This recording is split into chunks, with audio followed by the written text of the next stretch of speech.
Salut à toi. Aujourd'hui, je veux parler d'un sujet qui concerne directement l'avenir de milliers d'étudiants à l'université Cheikh Anta Diop de Dakar. La situation des bourses des étudiants.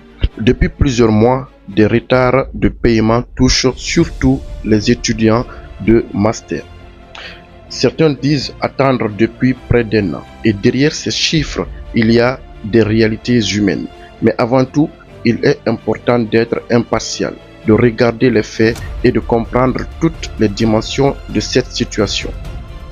D'un côté, il y a les étudiants, des jeunes qui ont travaillé dur pour arriver jusqu'au master, des jeunes qui comptent sur la bourse non pas comme un privilège, mais comme un soutien essentiel pour se loger, pour manger, pour acheter des photocopies, pour tenir jusqu'à la fin du mois. Pour beaucoup d'entre eux, la bourse est la frontière entre poursuivre leurs études ou abandonner. Et quand cette bourse tarde, c'est toute une vie qui se décale, une vie qui devient plus lourde, plus incertaine. C'est un stress qui s'accumule, un découragement silencieux, parfois invisible. De l'autre côté, il y a le ministère et l'administration. Eux aussi expliquent leur situation. Selon les informations officielles, des listes d'étudiants doivent être validées, mises à jour et vérifiées. Une note a été envoyée au recteur pour établir la liste des étudiants de Master 2 éligibles avant le 16 décembre. Le ministère affirme également que les arriérés seront pris en charge dans le budget académique 2025-2026.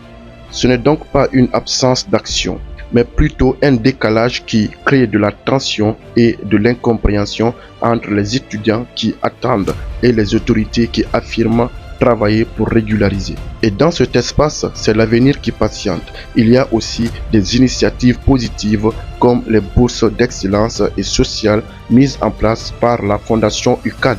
Elles affrontent une véritable bouffée d'air à ceux qui en ont plus besoin, mais elles ne peuvent pas remplacer un système national qui doit fonctionner pour tous.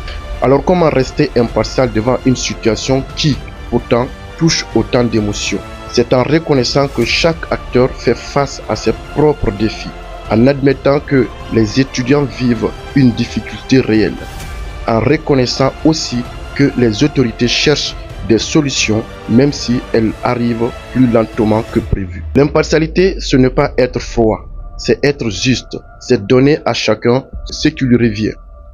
Et la justice, ici, c'est de dire ceci.